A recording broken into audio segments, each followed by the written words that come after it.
Welcome to the Friendlyjordies Podcast, minus Friendlyjordies, unfortunately.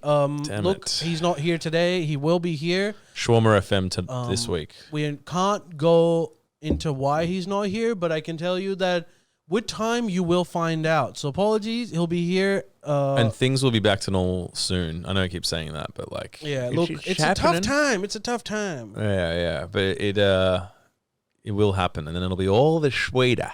Yeah. You know? Look, if the risk was a little bit, like, I'm not going to go too into it, but like Jordan isn't here. Yeah. And let's start off with this, because let's be honest, like this show now has become two fat on a couch. What's your least favorite food? Are you serious? We're going to start off with that? Maybe not. Oh, why did you say the C word? Oh, done? We done? Closed? Done. Can we start over? Yeah. Is that all right? Because I read this, okay? Yeah. I read that if you say the C word, say C word or any profanity within the first 8 seconds, then they're going to automatically just demonetize you. That wasn't the first 8 seconds. You reckon? Yeah, that was like the first like 15 seconds. All right, okay, well then let's just continue. Let's continue. Sorry, bro. That's all right. Hey, I promise it wasn't the first 8. We've got a few segments, including the meme segment, which I haven't put up, but we'll figure it out. However, let's start off. I don't think it was anyway. Now you're freaking me out. What do you mean? Now you're freaking me out that it was. Look, I don't know. We'll figure something out. I don't think it was. Hey, miss, I've got to first ask you this question because... Hit me. Unfortunately, Jordan isn't here to answer this, but... Hit me with your rhythm stick. What do you think about the referendum? On what? The voice of recognition for an Aboriginal oversight body in the parliament. Like, how... What's your... Because so I'll tell you, the Nationals are not supporting it. Labour Party... is pushing it hard, yeah. Is pushing hard against it. So they're saying... For it. That they're saying that Albo is setting up for this referendum to fail because he isn't outlining exactly what kind of oversight body this is going to be, like what that body looks like. Yeah. He's just saying that agree with there will be something. Right. And we'll tell you later. So Peter Dutton is saying that that's a ridiculous way of doing it. The referendum isn't going to pass because of it. And so I honestly just think that they don't want to support a Labour, pushed referendum. I don't know what it's outlining. Is it like a separate parliament or something? No, it's not a separate parliament. It's actually really tame. If you honestly look at it, it's, again, like Peter Dutton says, we don't have a lot of details, but what it essentially is that within the parliament, outside, there's going to be a body formed, like an Indigenous elder body of a panel of people that are going to be advising, again, I say advising, the government on legislations relating particularly to Indigenous people. However, this body's recommendations will not be binding.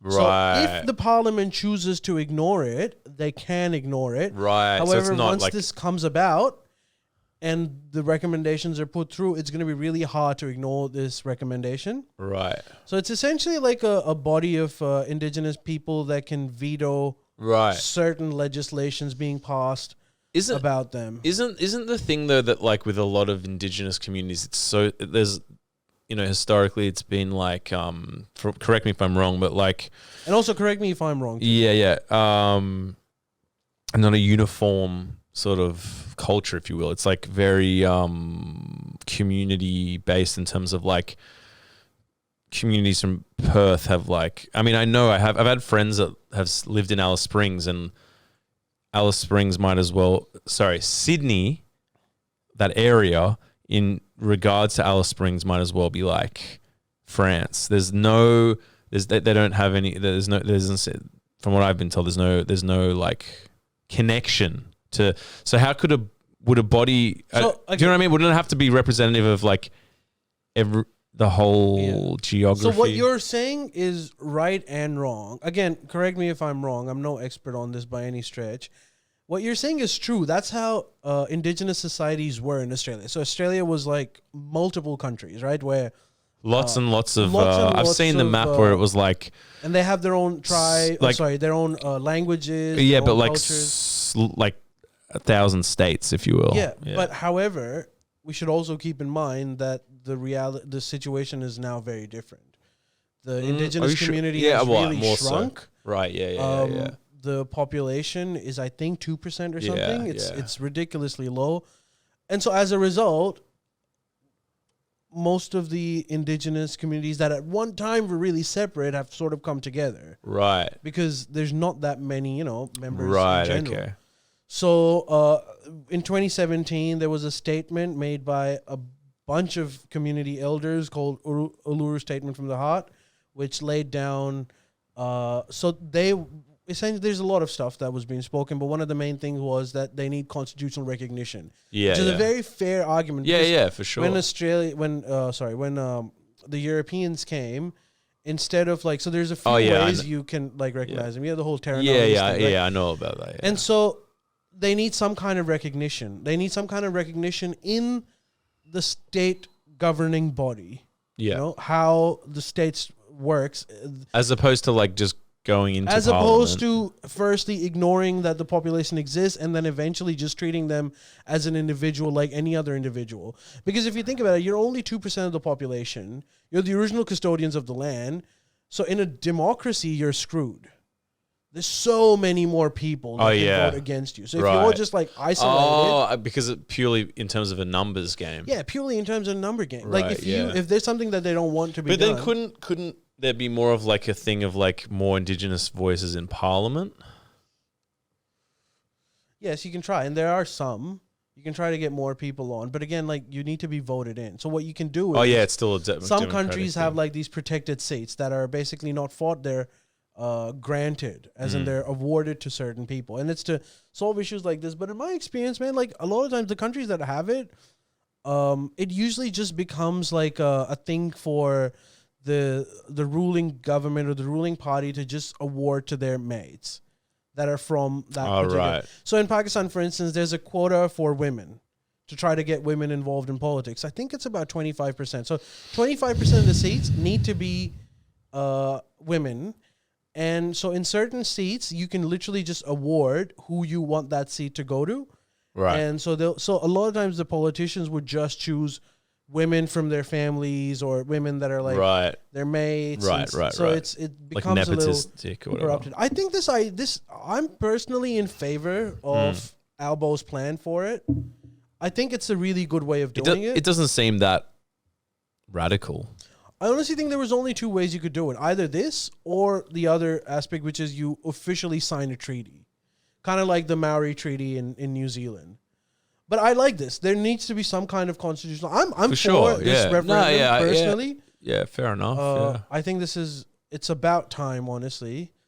And what does a referendum mean? So a referendum essentially means constitutional changes. So the constitution changes cannot be enacted by the parliament.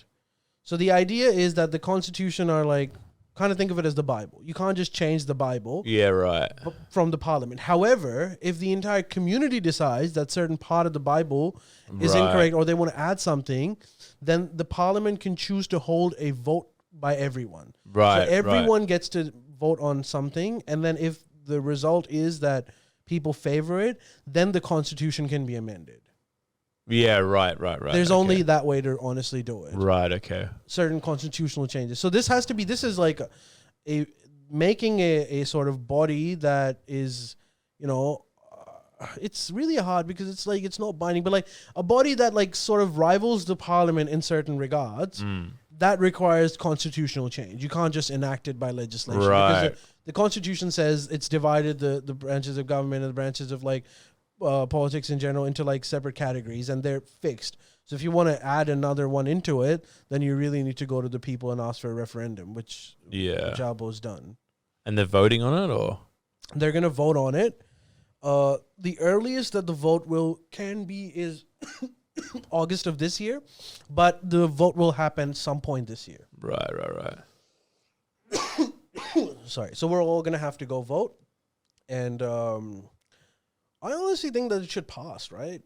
Yeah, it seems pretty reasonable. I mean, as long as it's like I was saying, like representative of the whole community, as in like their community, because there is still, I mean, it's obviously very different, but it's still that sort of like sporadic sort of dysphoria, whatever you want to call it, of like different communities. So as long, you know what I mean? As long as it's, I don't know. My thing with government generally is like, it seems like a class. You don't want like it to be a class divide. You know what I mean? Where it's just like which it really is. It's like lawyers and people and rich kids through nepotism, majoritively get in those positions. And like, I think that's like not conducive of, it's not representative of, like the community at large. This is true, but again, like we should always remember, it's not going to be binding anyways.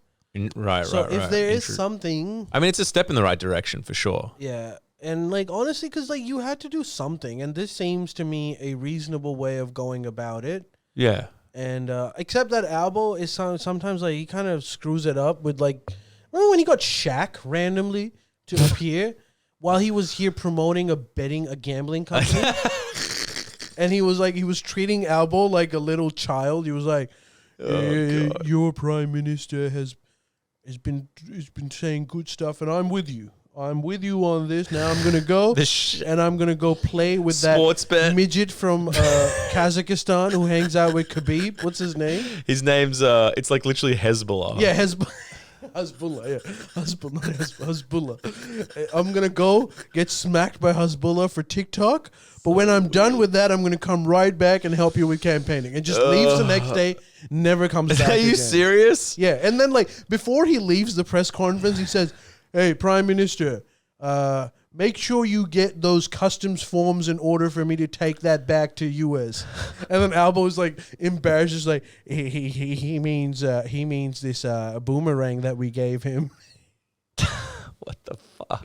So as long as Albo doesn't pull off idiot moves like that, I think we'll be fine. That's bizarre. Why? That's like a Trump move. That's so stupid. And then he go and then so and he also like Shaq's not indigenous, like just because he's black, like, that makes no sense. What, he was like speaking on behalf of the like indigenous community? Because like his pigment slightly matches indigenous people, so he's like an authority and he's gonna, and like who cares about Shaq anyways? And the irony of just being like, I'm gonna go like advertise a sports bet with like the inspired and unemployed now. It's like, what? It's ridiculous. Hey, look, we're gonna go to the memes, but I want you to see this. Oh, we got memes? There we go. So, there's a country called Sudan. Yeah, in Africa. Yes, and now there's two countries, North and South Sudan. South Sudan is actually since when, Jack? South Sudan is one of the newest countries, and their president or prime minister? Yeah, president. Sorry, their president just had a little bit of an issue that I'm going to show to you. Oh, damn. Did Mr. Bean come back? Pakistani Mr. Bean? Close. Not really. Okay. Just I'm going to put it up. Okay, 1 second. For those of you that already know this, it's pretty fucking insane, isn't it? Okay, hold up. All right, here we go.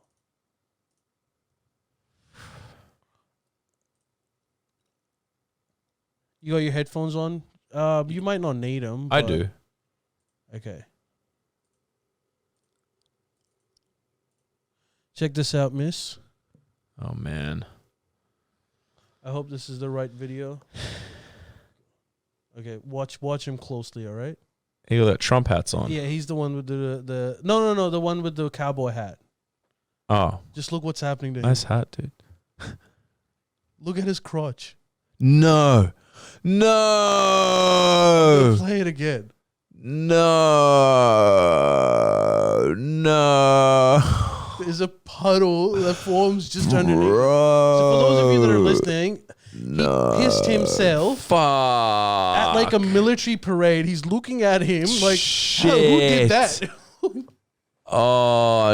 Look at this guy. Yeah.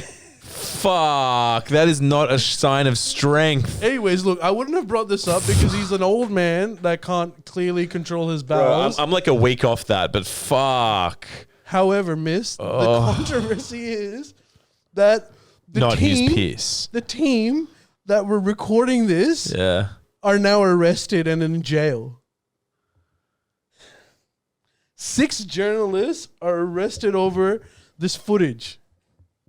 And the poor guys, when they realized it, they really did pan the camera around too.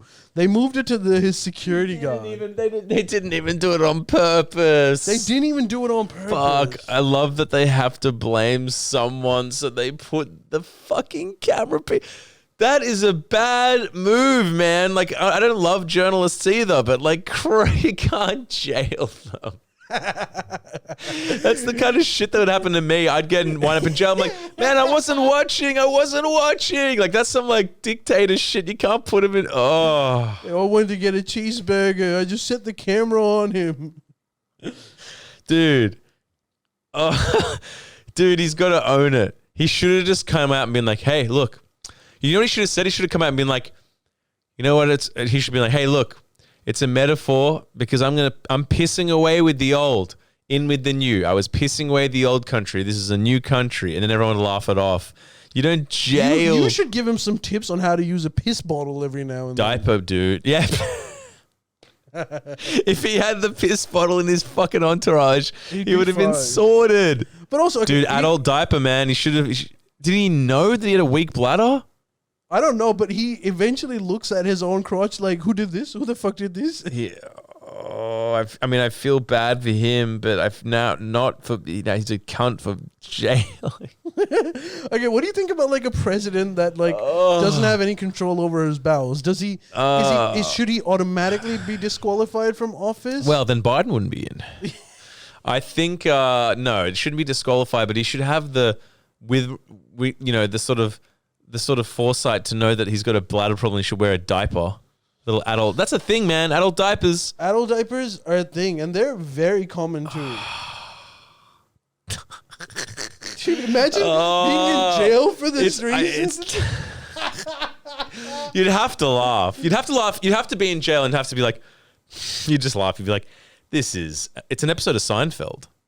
Like, is there South Sudan or North Sudan? South. Is that a new country? It's a new country, and it's legitimately one of the poorest countries and the most unstable places. Bro. So this guy, look, I should be well versed with the South Sudanese history because it's fucking small. I'm pretty sure this guy used to be like some kind of warlord. Yeah, Well, I suppose that makes sense. The jailing then makes sense, but. Jesus, I love that it panned over to this G.I. Joe looking motherfucker too. It's like, bro, what are you doing? And also, you have to admit, having a cowboy hat on whilst pissing yourself is very antithetical. It's very antithetical. Bob Catter in 2 years' time. If Bob Catter would,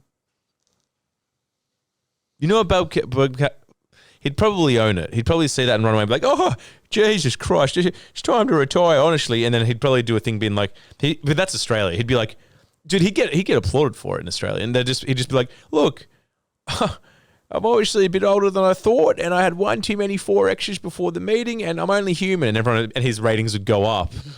But like, you know, in like the third world war-torn country, it's like any sign of weakness. Like, I guess it's the only move he can do in that. Do you think he made that call? Do you think he was like, yeah, dude, arrest those fuckers? For sure. Or do you think it was just his like entourage, his team who decided does it matter? Does it matter at that point? What does it matter? I think it was probably him.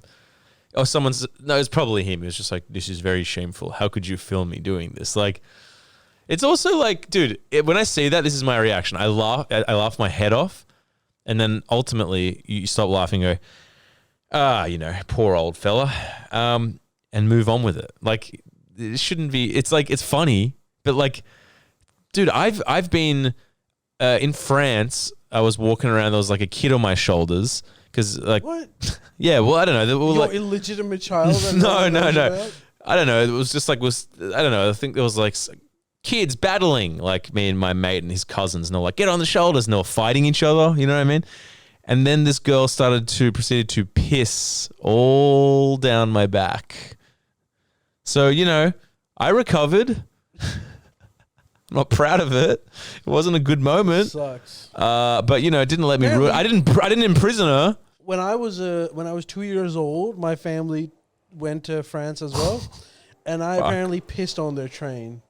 Oh, like on the train? Yeah, on the train. Yeah, but you're a kid. I was 2 years old. Yeah, that's understandable. I made a puddle, and it was traveling across across the train, according to my dad. It was like so embarrassed. But dude, this is the thing. I don't know if can they see this. Switch to the camera.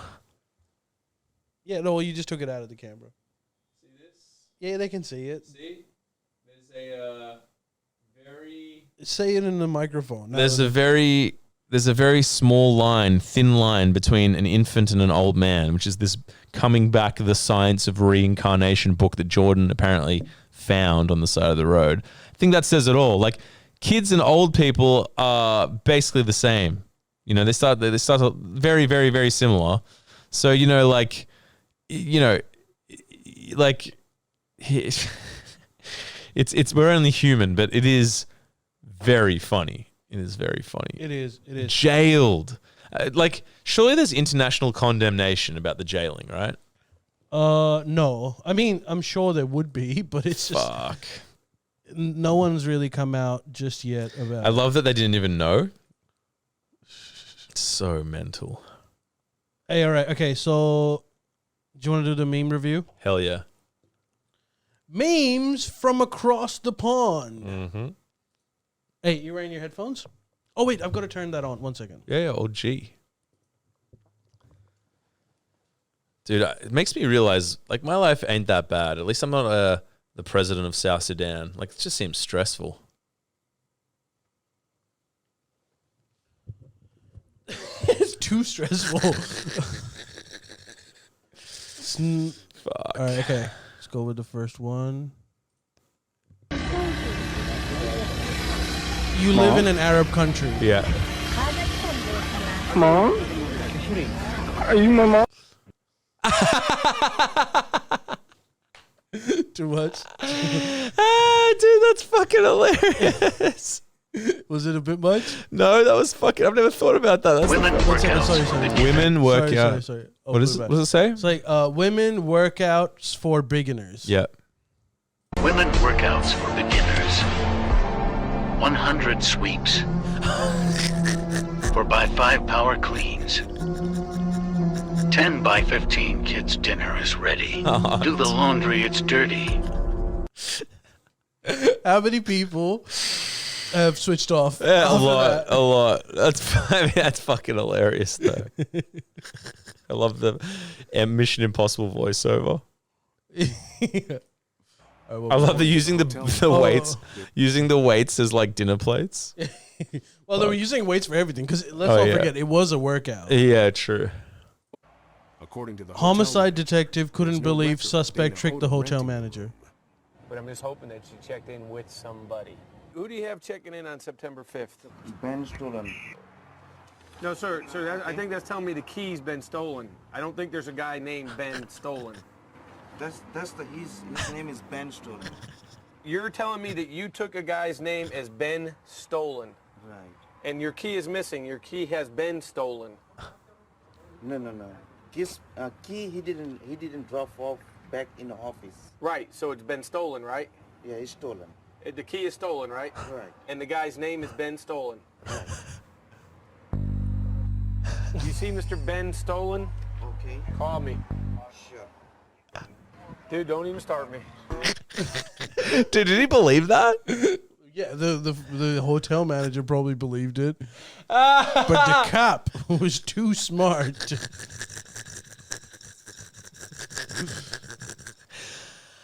Holy shit!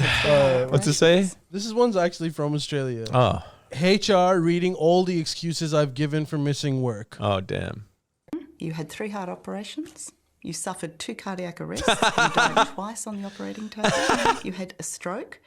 And you were diagnosed with an inoperable brain tumour and given 4 months to live. Correct. Is that you, miss?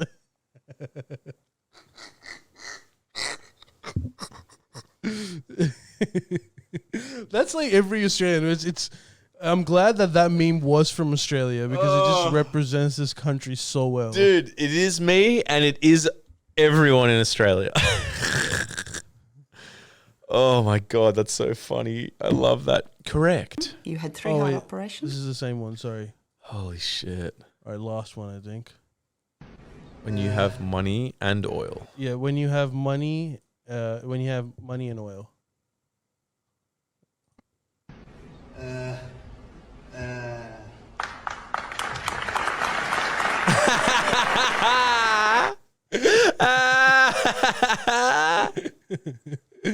And those were the memes for today. I hope you enjoyed them. I got some. Oh, dude. I'll try to keep them for next week. So fucking good. Holy shit. So good. I don't know. That was amazing, man. Dude, I love those memes. Holy shit. Hey, okay, have you heard of did you hear what's happening in Brazil? Nah, but I thought about Googling Brazil because I wanted to check how the government was going, but then I didn't do it. So, like they're basically just exactly what happened with Trump. But that's still going. Yeah, they invaded the capital. They didn't. Yeah, they invaded like the presidential. I gotta house or Google it. something. I gotta Yeah, Google that. Are you fucking serious? Oh no, dude. They went to the I just got capital an and they stormed it. just as a side, just as completely unrelated. I just got an email from my accountant saying my HEX debt is $28,360. Dude, that's not even that high. Really? I thought I just might have dodged it. You didn't dodge it. Fuck. They don't put interest on it, do they? They do actually. What? Yeah. Well, anyway, I'll look into that after. But it's not high. Okay. Brazil. What do I say? Riots? Yeah, Brazil protesters or something. But I'm telling you, anyways, like the president went off to Florida. Yep. The ex-president, Yep. Bolsonaro. Yep. He lost. Who's the Trump-like character? Yeah. He lost by a very narrow margin. Mm-hmm. And he kept saying the same thing as Stolen. Trump, like voter fraud and all that stuff. Yeah. He eventually, instead of like handing over the power at the inauguration, he just fucks off to Florida, and Really? is now living there. No. And while he did that, his like supporters stormed the Capitol.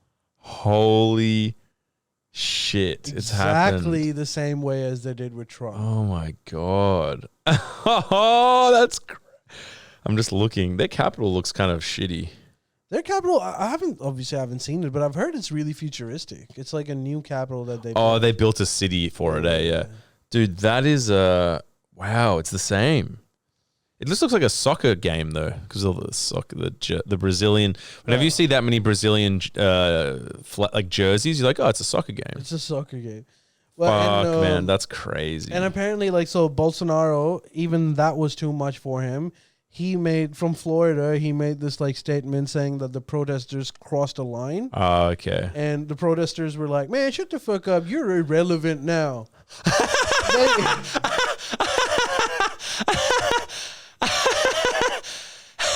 They're demanding the military to take over because they really hate the current president, Lula. Doesn't they Lula call him a communist? But isn't Lula like really on the ground policy wise, right?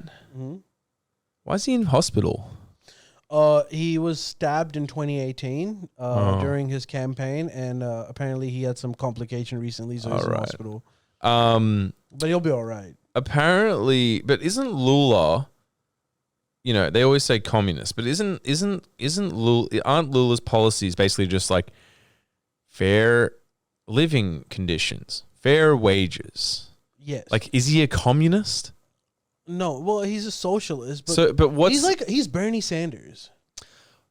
It's just okay. So, are the people rioting ultra rich, like industry owners, or working class people? No, not working class people like Lula.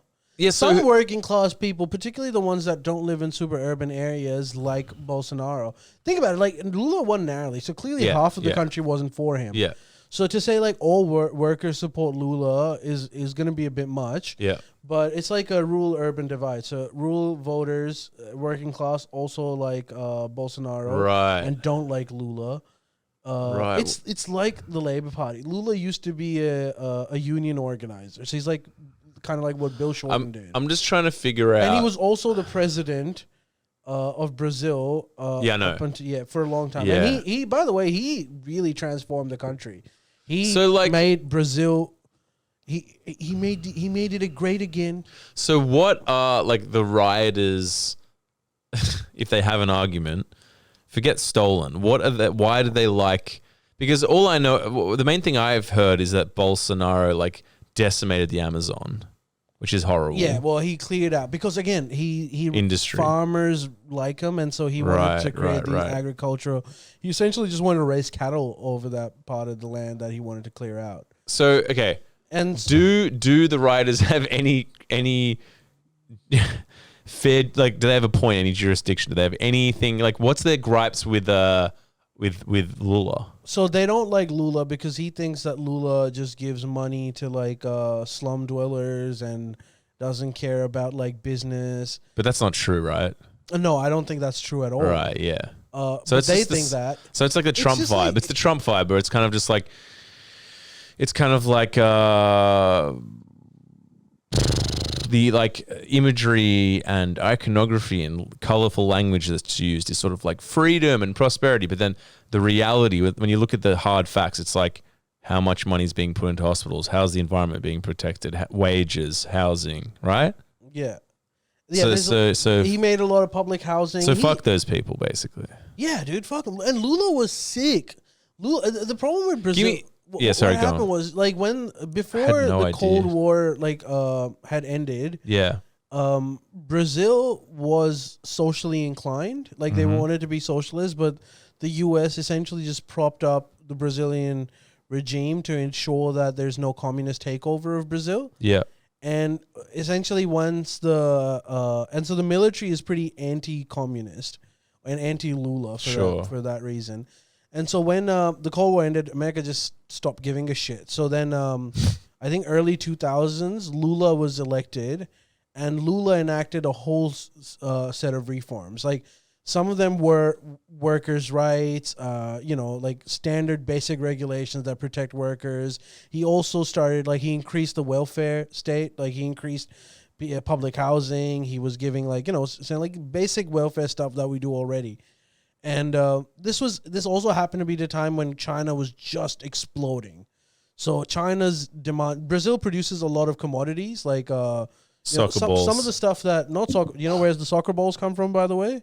China, Pakistan. What? All soccer balls that are used at FIFA World Cups are made in Pakistan. Hey, good gun. They must be well made. Yeah, one success story there. But do Pakis even like fucking soccer though? Not as much. Yeah, that's cool though. But there's like sporting industry over there. Yeah. I think one of the few that still remains. Either way, Brazil produces a lot of these commodities like bauxite, minerals, kind of like what we do. And China was just exploding. So their demand for it was insane.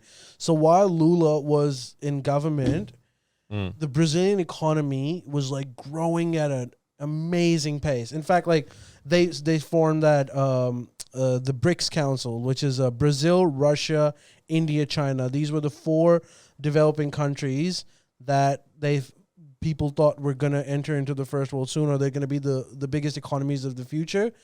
And so Lula presided all over during that period, which is why he got elected again. Because under his reign, Brazil was killing it. However, when he left, his successor, I can't remember her name. Yeah, she came. I watched a documentary on that a long time ago. Yeah. By that point, what had happened was she was imprisoned.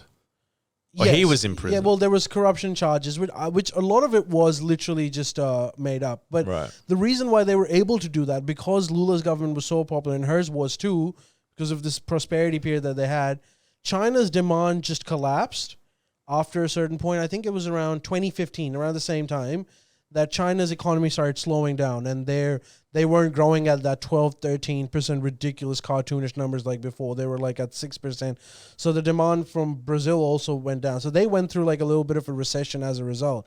And that was enough for the right wing to say, these guys are corrupt, we're taking over, and they got the mileage. So they threw out that government, and Bolsonaro he represented the non-left section of Brazil. And so when he lost the elections, a lot of people felt that we're now going back into that 15-year period that we had of socialists, because literally Lula is back, and they didn't want it. They were just, it's Trump versus Bernie, essentially. Yeah, interesting. So Bernie's back in power, and Bernie is, Biden is sending a lot of people to jail over this. We'll see how it goes. Wow. The only variable in Brazil is the military. Like, there is, I don't think they'll do it, but there is a possibility that the military tries to do a takeover. It's so crazy that there's just these. It's hard because like you can conflate the social, cultural aspects and the policy aspects. It's the same fucking thing. Like Trump might be like freedom and all this kind of shit, which a lot of people might agree with, but then it's just like, but what are the policies? Like who's paying? It's a balancing act. You know what I mean? It's like who's paying their taxes, how many concessions are made to like the 1% versus like welfare. It's like this balancing act. But like, is there anything, I'm always trying to be like devil's advocate. Is there anything that the right-wing guy did that was good policy-wise or not? Man, I'm sure there is. I mean, I think it seems pretty obvious that most of it was bad. Trump. He was following Trump's playbook. So, but it's pretty. Whatever you agree with or disagree with Trump, you can literally just translate that to him. Yeah, there wasn't much apart from like being hilarious, entertaining, and maybe his international sort of geopolitical like administration. It seems that Trump was on net like a negative, hey? Like, in terms of, doing good policy, right? Is there anything that Lula, you reckon, would go too far in? No, man, I love Lula. Really? I'm biased. He's one of my favorite politicians. So, like, I'm sure Lula wouldn't be like, fucking, I'm sure he wouldn't be like, you're some company that's making this much money. You're shutting down. I'm sure he wouldn't be like that. Well, right? If they're not paying their taxes and if they're being schemy, then maybe, but not generally. Like, you have 10 years of his rule, actually 15 years if you count a successor too, of his rule, where he wasn't Stalin by any means. He just wanted some regulations, which is perfectly reasonable. I think so. Would you say Lula's like our Labour? Lula's Bernie Sanders. Bernie. Straight up Bernie. And Bernie is real good friends with Lula too. Lula's also mates with Chomsky. So Lula's from that circle. Shit. So he's not, I don't think he's like a commie. I think commie's still just thrown around as this like scared, tactic to kind of like, do you think, I was thinking about this recently, right? Peterson is a smart guy. He considers himself conservative in many ways, maybe more cultural. Do you think that if Peterson was sitting down, because I use him as a metric, and was like talking to Lula and Lula laid out his policies, do you think he would agree with them? I don't think. Not Peterson. Peterson would hate him.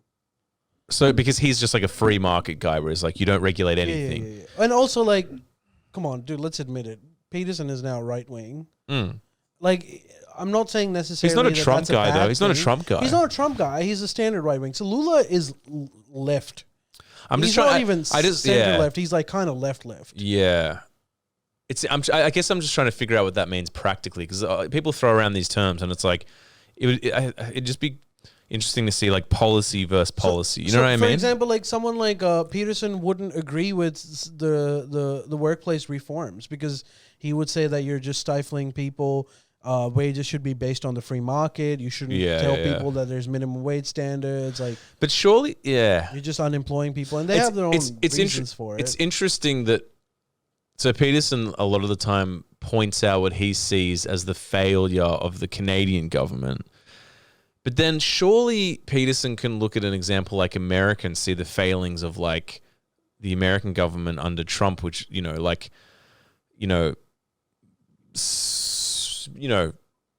minimum, like people not being able to survive on like 3 jobs. Surely Peterson will look at that and be like, that's a sort of rigged system. It's not a functioning system either, right? Yeah. Would he believe that? I don't know. I'm just trying to figure out the details. Like it'd be an interesting conversation. Yeah. But I don't think they'd like each other, man. It's like just because imagine- Chomsky's not like a commie. Chomsky's like Chomsky's an anarchist. Yeah, but anarchist meaning like. But ironically, Jordan was telling me that Chomsky's perspective of anarchy is gut bureaucratic institutions that are meaningless and just say that's like a conservative point of view. Yeah, he believes in extreme devolution of power. So most decisions that are to be made in a society are to be made by literally at a council level. Yeah, but that's not a communist thing. That's No, like, it's not. So Which is why I'm saying he's not a communist. Yeah. He's an anarchist. That's what anarchism means. It Exactly, doesn't necessarily mean. but that's it's almost like small. But ironically, I think there's similarities. I think that like what if you met some like conservative person in America and they sat down with Chomsky, like which is what happened with Alex Jones. They agreed on everything except for guns, but they agreed on everything. And then he said like, "You love guns," and he was like, "No," and he's just like, "Rah!" But like everything else. They were down the line. So there is this weird correlation. Like sometimes I think they just had different terms. Like, but very similar. Alex Jones was saying mind control, and Chomsky was saying propaganda.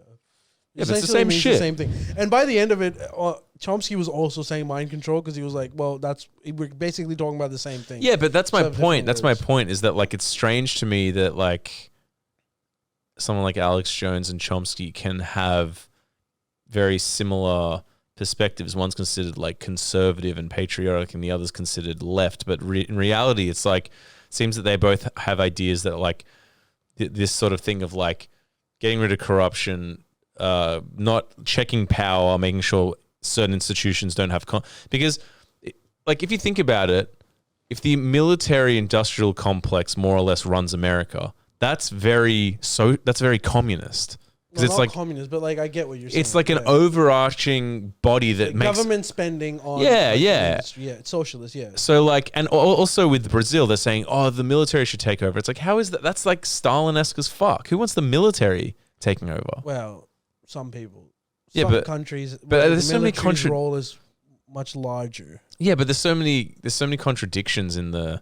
Do you know what I mean? Do you know what I'm saying? I know what you mean. I'm in agreement with you, but that's just their point of view. Because like. I'm the kind of person where I'm not the kind of person I'm like, burn down the state. There is no such thing as a state. It's like, that's the stupidest shit ever. But at the same time, if someone's like, also, if you work 3 jobs, you should never be able to afford a house. No, that's fucked, you know? I don't know. This is true. I'll start my own party. The Croatian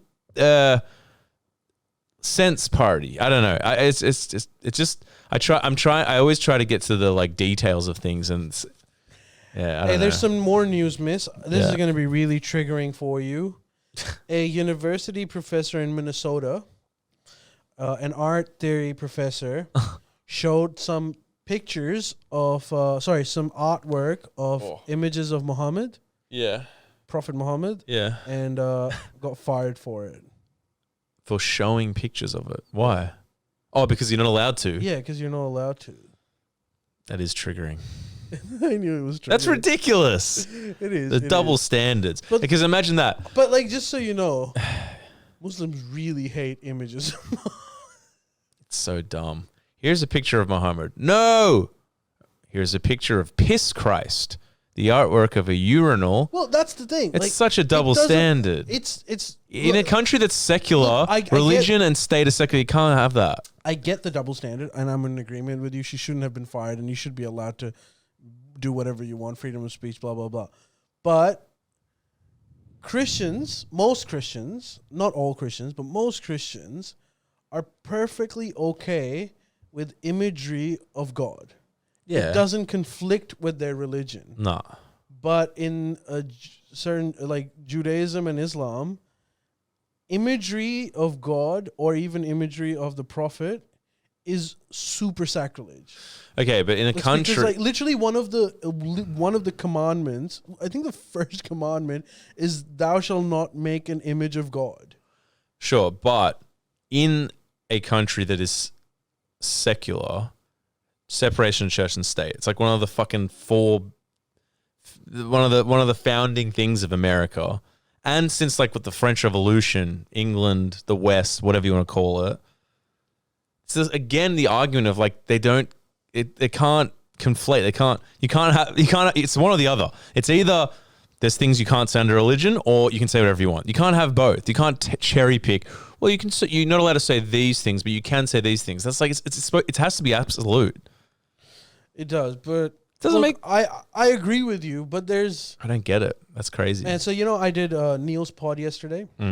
I didn't get into this at all, but I prepared for it. And I'm not saying it's because it's Muslim. Same thing with Judah. If it was a Judaism but thing, Jews don't do it because they're, they're a bit more relaxed, right?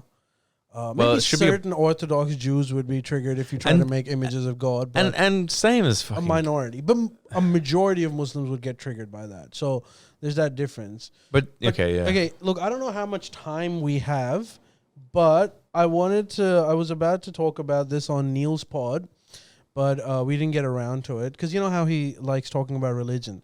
So last week when we did the pod before the last one, I was saying, you know what? If considering you like religion, and because I wanted to do this with Jordan, but Jordan hates talking about religion, I wanted to give him the origin story of Islam. Shawarma. Yeah. Shawarma. Are you okay with it? Because this ties into why they hate the images of God so much. Yeah, I mean, I'm happy to hear it. I know that story. He rode it on a camel and whatever. No. This story isn't about Mohammed. This is a story about the context of Mohammed. Okay, sure. All right, okay. So pre-Islamic Arabia. So this is what Muslims generally believe. It's a completely wrong concept, but most Muslims believe this as goes. Pre-Islamic Arabia was a time of polytheism. People believed in all different kinds of God. The morality was really had taken a back seat. And in this environment, a man named Mohammed came up with this revolutionary idea, which was monotheism, that there's one God and one God only. Was this pre-Jesus? No, this is after Jesus. Right. This is around 6th century. Oh, sorry, 642 AD. Shout out that century. So this is what Muslims believe, okay? And then Muhammad's idea of one God was so triggering for the polytheists at the time that they decided that they didn't want anything to do with him and tried to kill him, right? This is the standard belief. This is completely wrong. So, in fact, pre-Islamic Arabia was very, very tolerant. It wasn't just polytheism. It was all kinds of religion that were widely practiced in the islam, including monotheism. Okay, so I'll give you like a little context. Let's go really back. So 1 AD. The story of Islam and Muhammad really begins with the Kaaba, that black stone in Mecca. Oh. Okay, so is that like 2001: A Space Odyssey with the big black square? Yes, but I'll give you. So there was this. So that stone we don't know exactly the origins of that stone, where it started. We don't have that kind of historical evidence for it. But the general belief in pre-Islamic Arabia was that Adam had built it, from Adam and Eve, at the beginning of time as a temple of worship for God, which later on was ruined. And then Abraham rebuilt it, and that particular monument has been there ever since. And it's a holy place, right? That was the belief. Now, the fact that they claim that Abraham and Adam did it already tells you the fact that they knew what monotheism was, because followers of Abraham and Moses follow monotheism. So that was something that I think Muslims don't really recognize as much. So one guy, I can't remember his name, man, but this is like maybe 6 or 7 generations pre-Muhammad. So this particular Kaaba, or the stone, was always a place of worship in an area of Mecca, which is just like, it's not really that important. This area is like a dust bowl. Most people don't really care about this point. This black stone exists, and some people in the area have some religious or spiritual affiliation to it, so they go over there, and that's what essentially the economy is. One man came to this conclusion that the Kaaba is where the power rests. So whoever controls Kaaba will control all of that area, right? Mecca. And this man decided that he would build so he took over Mecca by force, and he decided that he was literally going to have his own house inside of the Kaaba. And anyone that had to go through that would have to go through him and essentially pay a little bit of a tax to him, right? And then what happened was that slowly as this process evolved, he decided that how do I increase business? How do I get more people to come in? So he was a very warlike, and he was supported by this tribe called the Quraysh that helped him out in all of this. And he decided that, and this became a business model. The business model was that they would go to different parts of Arabia and they would steal idols, right? Whether it be, so let's say in Syria, there was this idol of Mary or Jesus that people would go to. So they would go and he would forcibly steal them and he would bring them and he would put it in the Kaaba. Damn. So anyone that wanted to go and visit their God. And that was Muhammad. No, this was not Muhammad. Some other this guy. is like way before. This is like a couple of centuries before Muhammad. Gotcha. Right?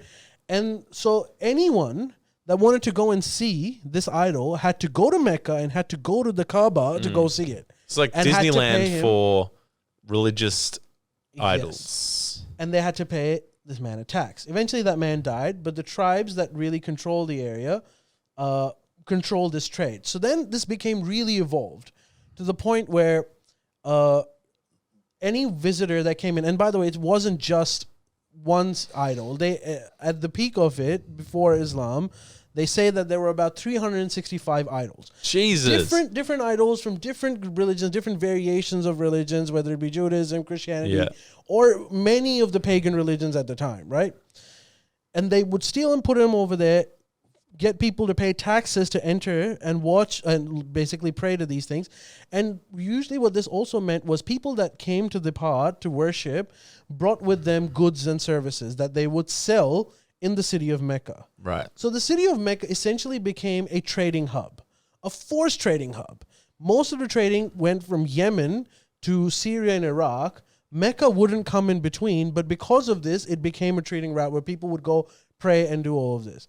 And this made that particular town very powerful and rich, right? So this was the context of Arabia. And the entire economy was, again, based on this visitation process. Now, this was a tribal society. Before this sort of weird stability had come into place, tribes would always be fighting one another. No one really had control. But now there was a control. There was some sort of stability over there. But the stability was really skewed. Back in the day, the way your tribal customs worked, it was an eye for an eye setup, right? So if I hit your neighbor, then you get to hit my neighbor. If I kill your son, you get to kill my son. And this was like as barbaric as it is, but that was the way that they maintained peace and order in this ancient time. Let's not forget this. And what ended, so and it kind of worked. It worked fine in many ways. But then when this particular tribe, the Quraysh tribe, that had control over Mecca and the Kaaba, had become so disproportionately powerful that essentially no other member of any other tribe could really screw with them. So if you hit their neighbor, if they hit your neighbor, they were too powerful for you to go and hit their neighbor. Yeah. So the eye for an eye system really wasn't working. And the biggest disadvantages that this was causing was for people that were really weak. So orphans, widows, people that essentially had no tribal protection. Musicians. Right? Musicians, I'm guessing, of the time. And so the society became really unjust. There was this one tribe that controlled everything. They were calling all the shots, and everyone else just had to like agree with them. And if you were on the fringe of society where like you were an orphan whose parents died, you had like no inheritance. Most of their money was again quadrupled through debt, which is why debt is really looked down upon in Islam. They would. Well, that's good. If you were an orphan, there was a certain age. So let's say your father died when you were 8 years old. You wouldn't get any of the inheritance. You were considered too young to inherit anything. If you're a woman, you wouldn't get any inheritance. In fact, you would be considered property and you would be given off to whoever inherits you next.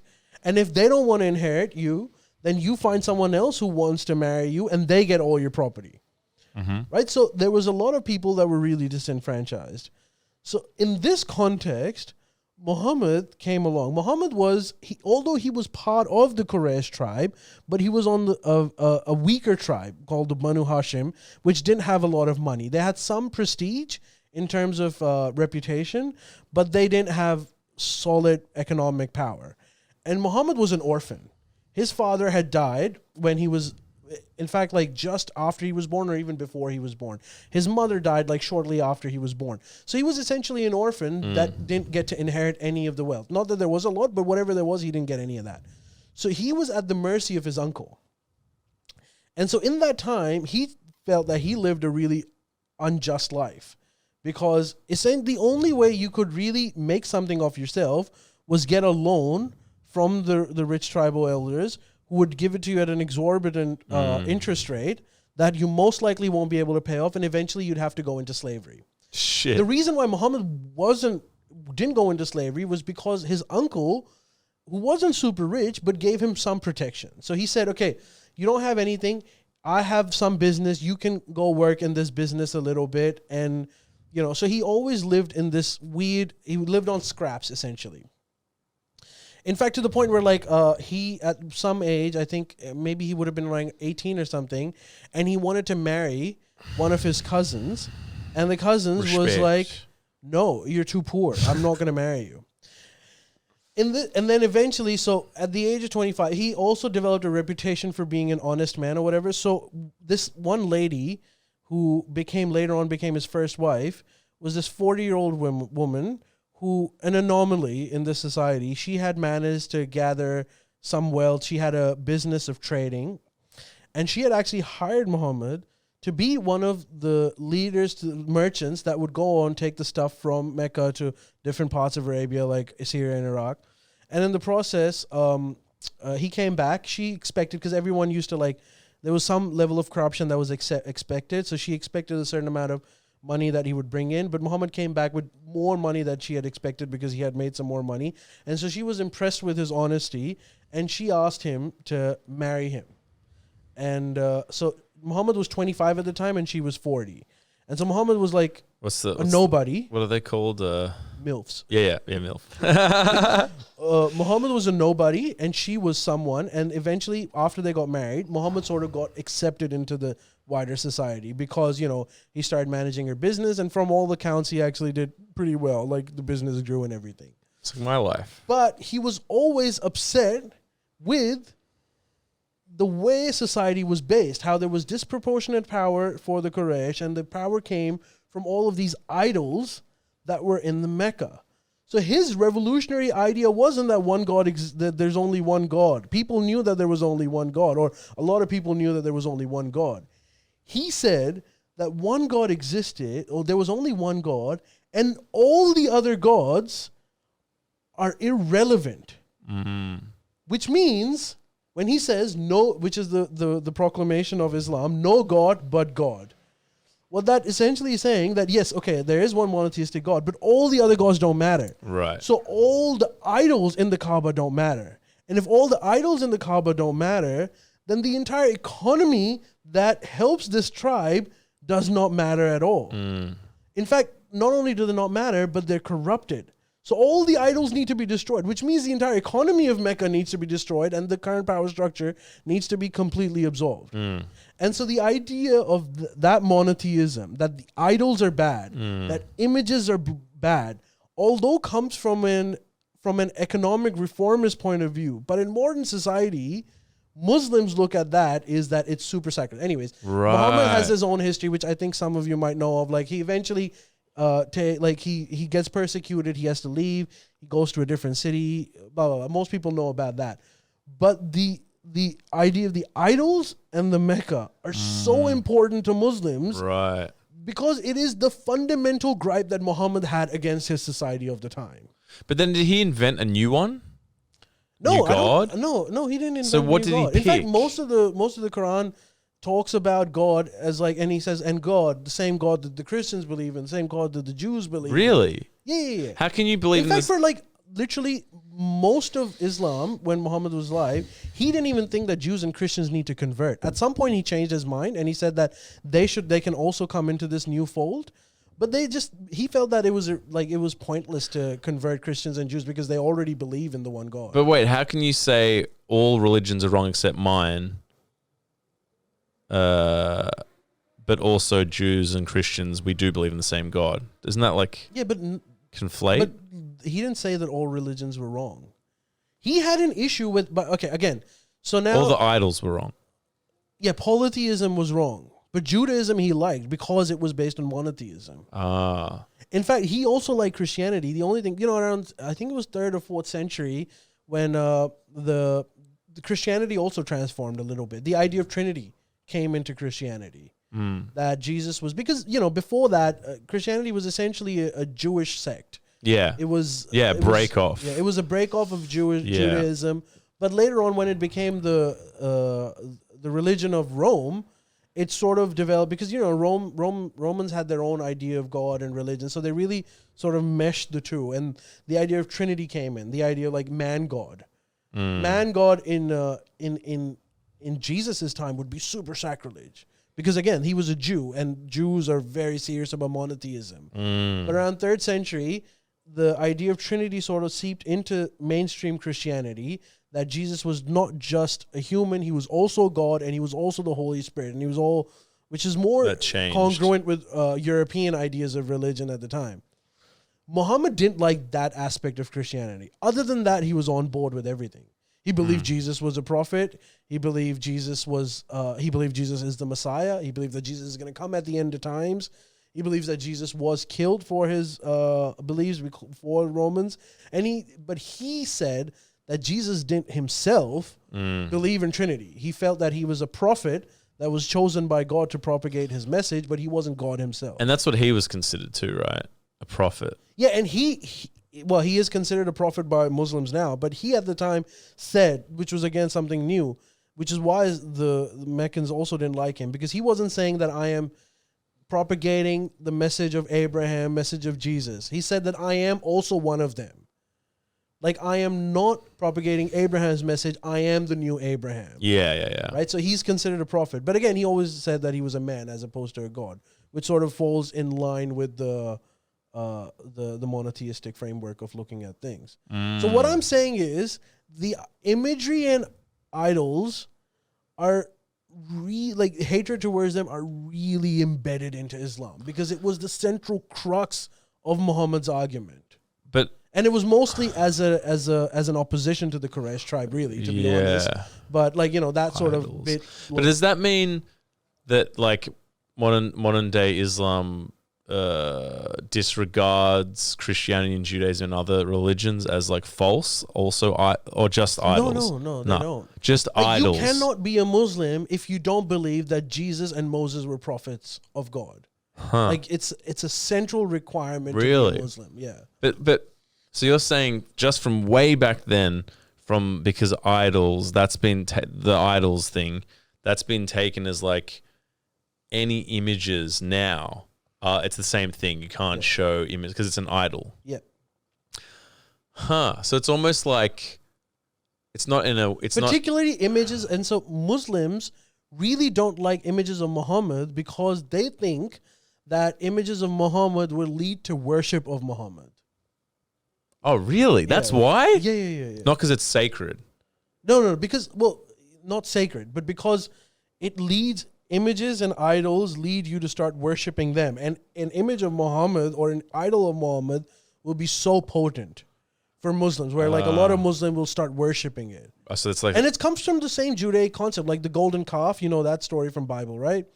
Where Moses went up on the mountain and he left and people started worshiping a golden calf. The idea is that any kind of idol will eventually make you start worshiping it. So you're right. A lot of Muslims might not agree with this, but Muslims don't think that images of Muhammad, not Muslims, again, Muslim clergy doesn't think that images of Muhammad are bad because it's sacrilege, but because it was something that Muhammad fought against, that an image of him will eventually lead to people worshiping his images as opposed to God. That's interesting.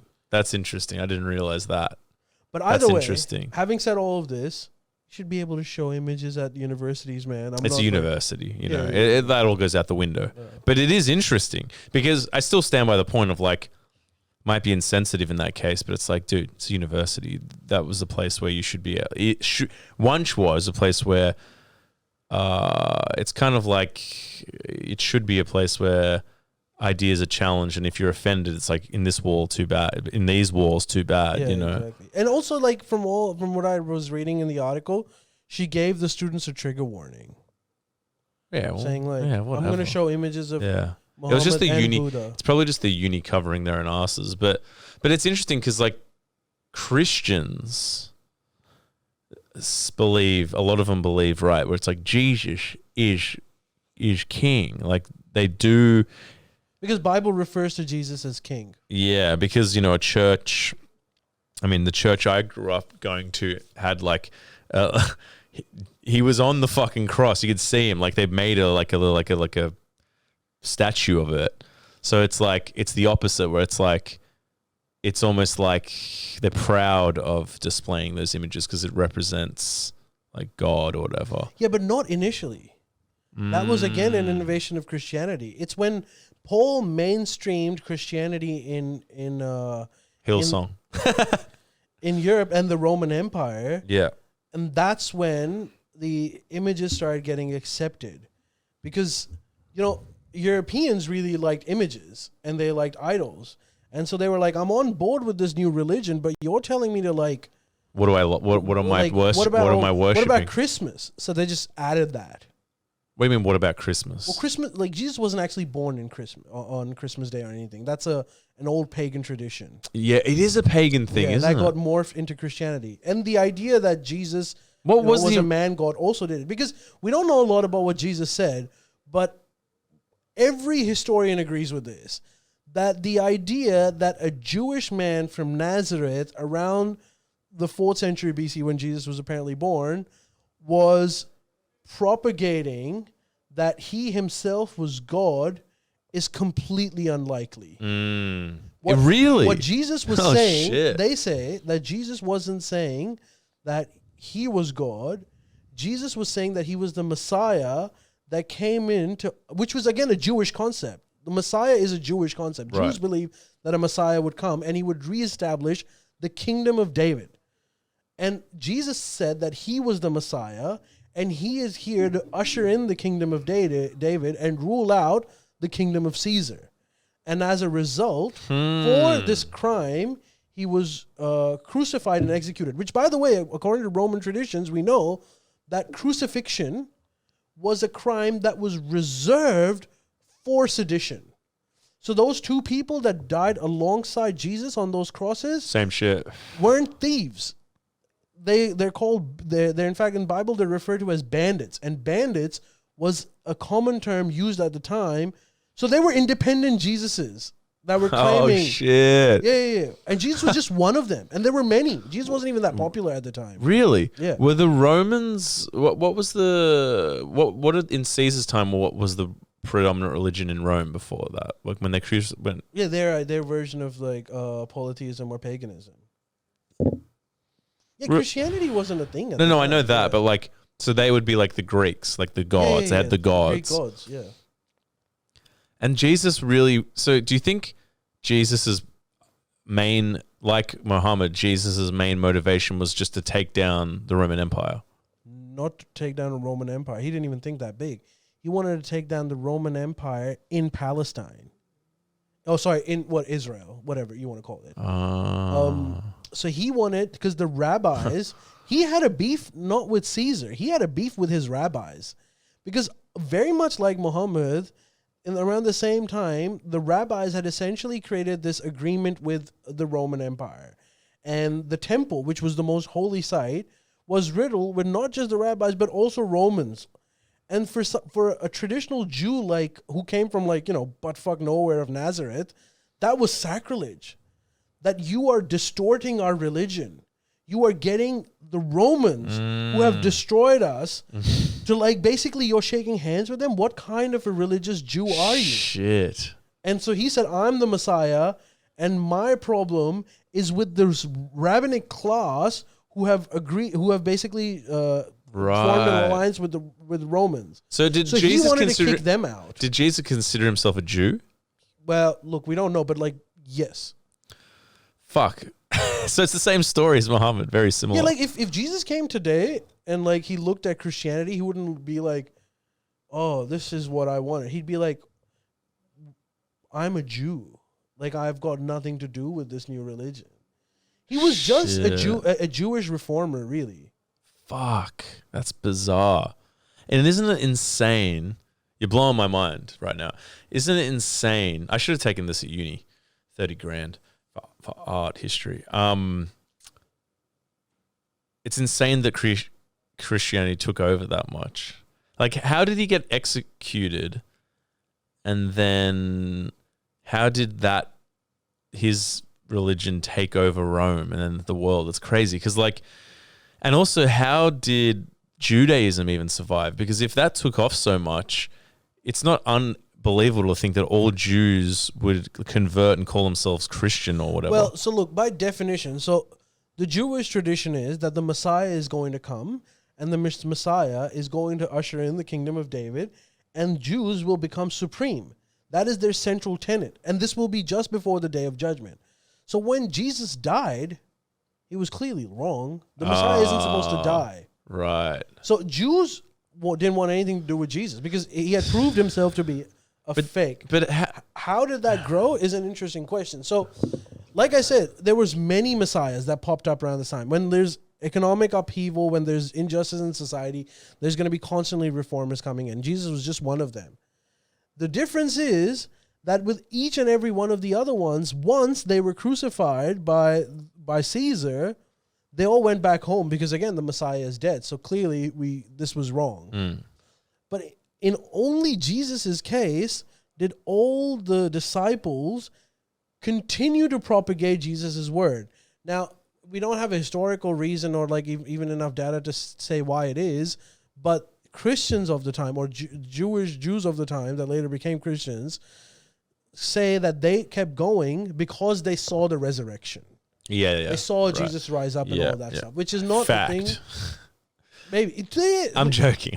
Which is a thing that like the others didn't experience, and so so Jesus' brother James continued with Christianity. In fact, he became the new leader of this new movement. But they didn't call themselves Jews. Or they did. No, they still called themselves Jews. Paul, who was so all of these people were like rural, like hillbillies, really, including Jesus. Paul, on the other hand, was not that. Paul was he was Jewish, but he was a very affluent and very integrated with the Roman society. He knew exactly how things were outside of his little hole, which Jesus and all of his followers didn't really know. And so he's in fact the only one that, even though didn't meet Jesus, is considered an apostle, right? Am I wrong about that? Is Paul an apostle? Yeah, I think so. Yeah, he's considered an apostle, even though he never really met Jesus. Paul, and James used to not like Paul. They had a beef. Right. And so James was like Luke, Paul. Who are you? You didn't even hang out with Jesus. And Paul was like, no, I met Jesus when he resurrected. And he came to me. He's like, James was like, sure, like whatever. But Paul reinterpreted Jesus' sayings to cater to the Romans. And so Christianity became huge because of Paul, really. Really? Had it not been Paul, it would have died as like the sect that might have some following, but it would have really fizzled out. Shit. And then once fascinating. The Roman Empire took on Christianity as a state religion, that's when things started to change. Like the idea of Trinity sort of came into being. It sort of became more catered to Europe. What was the emperor that took it on, really? There was one that at one point Rome changed and it officially became like a Catholic Christian. Yeah, I don't know the emperor, but it was one after, of. But that is fascinating that could happen. It's fascinating because the Romans now are essentially Jews. They're not. They hated the Jews. In fact, that was one of the things. They were like, yeah, look, I like this whole Jesus character, but like, what's up with him being Jewish and shit? Can we like change that? And so they now, like, I swear a lot of Christians don't even know that Jesus was Jewish. No, it's pretty common knowledge, but maybe, but you're right because no, you're right. I mean, obviously they removed the Jewiness of Jesus. Really, that's what happened. Well, I mean, like, especially the way it's morphed. It's like Yes, I can see that. But it is fascinating that like paganism just died. Yeah. Because paganism is pretty cool. Yeah, I think Don't so. they like worship the sun and it's some sort of strange... Hey, this is the other thing. Paganism also had the idea of monotheism. So like if you look at like even the Greek gods, like Zeus was essentially God, or what Muslims would call Allah. But then he had these demigods, right? Yeah. That you would go to on a regular basis. You didn't really go to Zeus.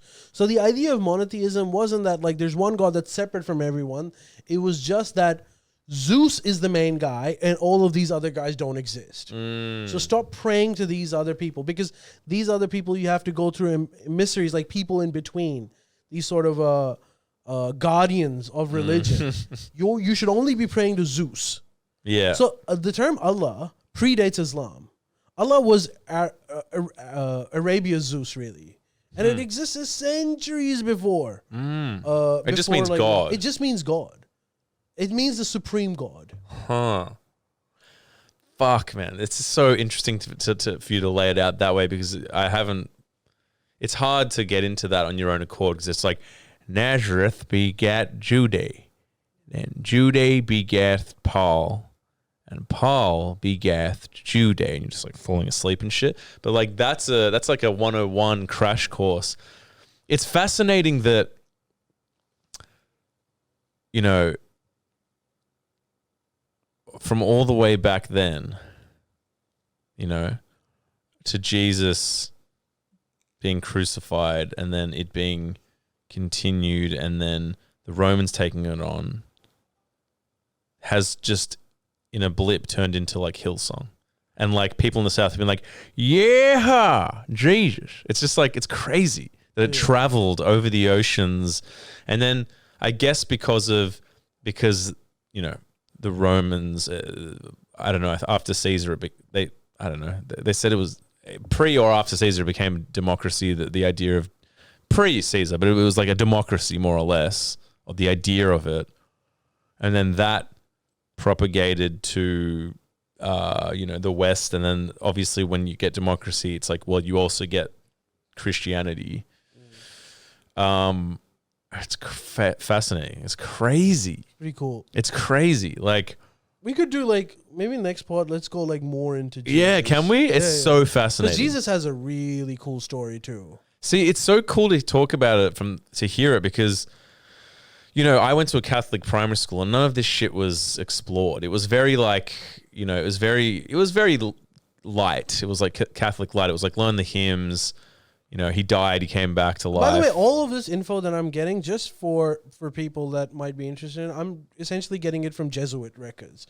Because Jesuits, Jesuits is like a branch of Catholic Christians, and they're, in fact, the current Pope is a Jesuit, Pope Francis. Oh. So they're, I would say that they're the intellectuals of the Christian world in some way, and they also explore historical Jesus. Well, you kind of have to, I think, if you want to. Not necessarily. A lot of other Christians don't fuck with. No, they don't. Jesus, but I feel like you should. That's what I'm saying. Yeah, you should, because like that in itself is a really interesting story. We don't have enough time to go into Jesus' story. Let's do it next week. Equally, if not more, it's cooler than Muhammad's story. Let's do it next week. We also didn't really go into Muhammad's story, but let's just explore all of this next week. We'll call it like Religion Hour or something. Shawarma FM. Shawarma FM. Hummus FM. You know, and if we miss it, I'll just watch Passion of the Christ. It's all there. No, it is fascinating. I mean, it's like I kind of want to keep going on it, but like we'll do it next. We'll do it next week. But it is fascinating and bizarre. And then, you know, and then also we should probably get into East Buddhism. That's fascinating too, bro. But that's also pretty. It's cool. crazy. I know about that. It's like a guy and his story. Buddha's story. Yeah, it's pretty cool. Again, Buddha was a Hindu. Really? Yeah. What? Yeah. In fact, here's one of the greatest mysteries of Buddhism and Hinduism. India was Hindu, obviously. And after Buddha, at some point, all of India converted to Buddhism. Really? All of India converted to Buddhism. And then something happened in a very short span of time where they all went back to being Hindu. Whoa. And we really don't have an answer as to why that happened. That's mental. Yeah. What the fuck? But what was he like? Was Buddha like Nepalese? What was his? No, he was North Indian. Damn, I didn't know that. Yeah, he was North Indian. Because I feel like out of all the religions, and I could be wrong here, but Buddhism seems His like name was Gautam, which is one of the most common Hindu names in India. really. In fact, Adani, Yeah. you know, his name's Gautam Adani. Holy shit. He's a namesake of Buddha. Anyways, well, we can talk about all that. Let's do a next time. religion pod next week. That's But so crazy. thank you, everyone, for joining us today. We hope you you. enjoyed the pod. And apologies for Jordan not being here. Again, we can't go too much into it. But, you know, at some point, He'll be back soon. in latest a week or two, things will go back to normal and he'll be here for every pod. So And we're still on Up Late, so join the Patreon, and baby. join the Up Late. Because we'll be there after this. Fuck yeah, man. See you guys. Bye. All right. See ya.